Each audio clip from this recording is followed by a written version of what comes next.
Right now, that $80,000 pickup in your driveway is just a rolling smartphone with a bed liner.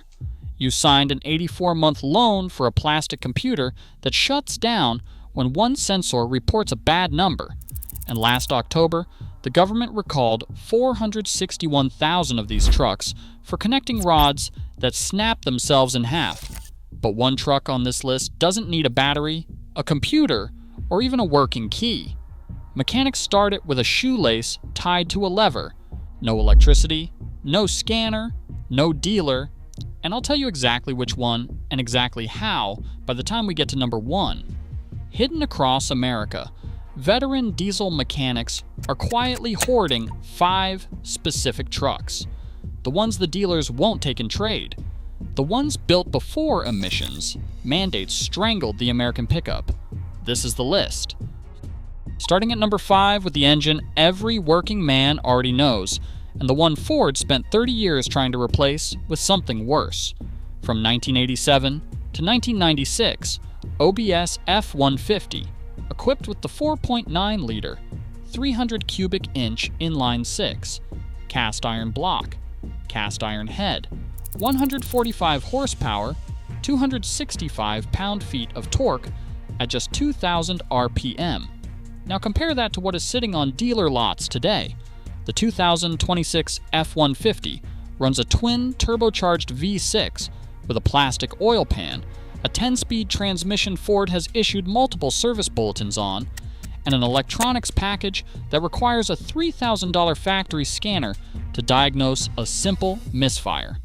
The GM equivalent was 461,000 trucks recalled last October under NHTSA campaign 24V753 for connecting rods cracking themselves apart.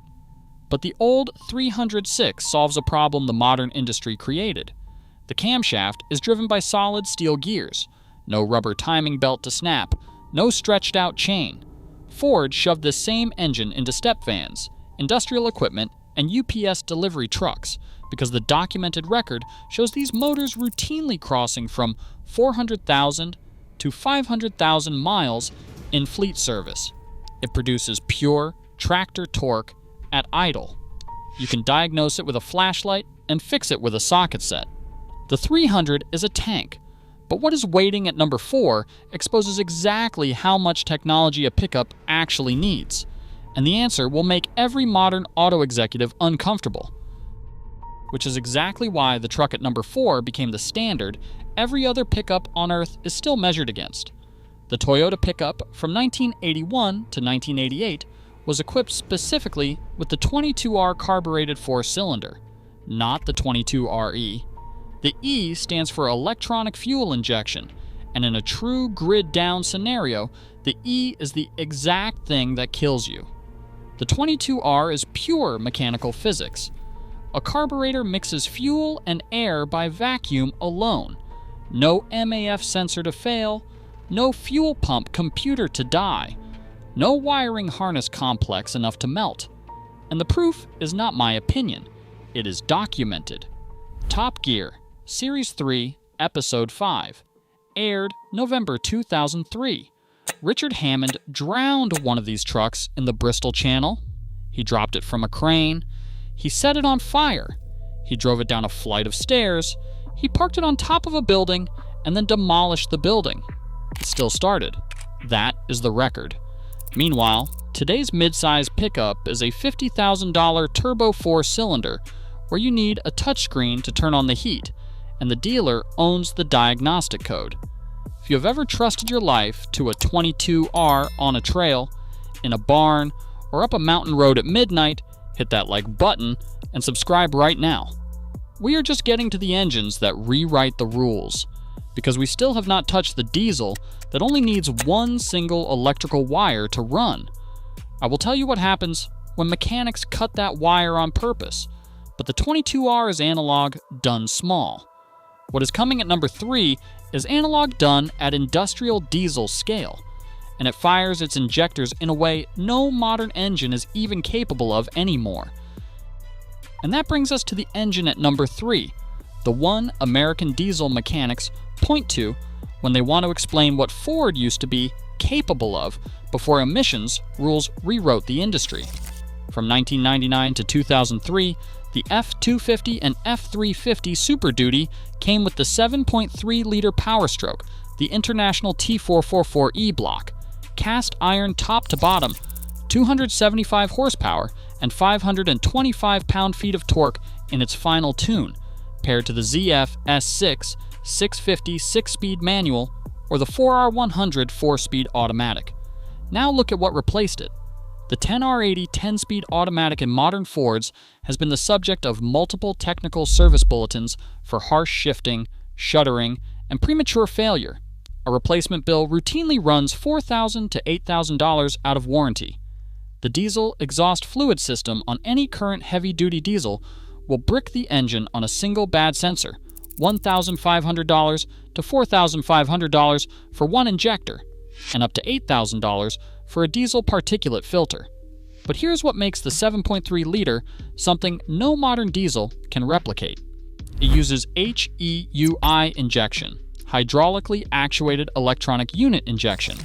The injectors on a 7.3 do not fire from fuel pressure. They fire from engine oil pressure, up to 3,000 pounds per square inch of hydraulic oil slamming the injector open. The fuel side barely sees any pressure at all. That means no fragile high-pressure common rail fuel pump, no $4,000 CP4 failure spreading metal shavings through your whole fuel system, just oil pressure doing the work. Oil pressure was always meant to do.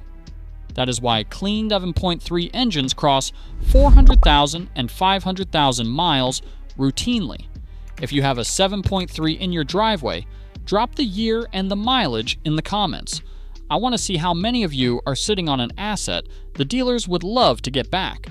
But the 7.3 is an engine the military wishes they would have had 30 years earlier. Which brings us to the diesel they actually did put in uniform at number 2.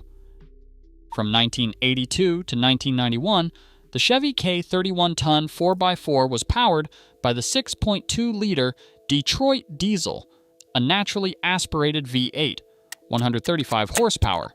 Not fast, not quiet. But the United States military bought thousands of them, painted them olive drab, and called them CUCVS, Commercial Utility Cargo Vehicles.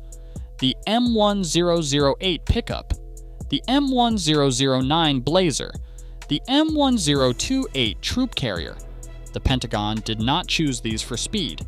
They chose them because the 6.2-liter uses a Stanadyne DB2 fully mechanical rotary injection pump, no engine control module, no electronic injectors, no electronics in the fuel path whatsoever.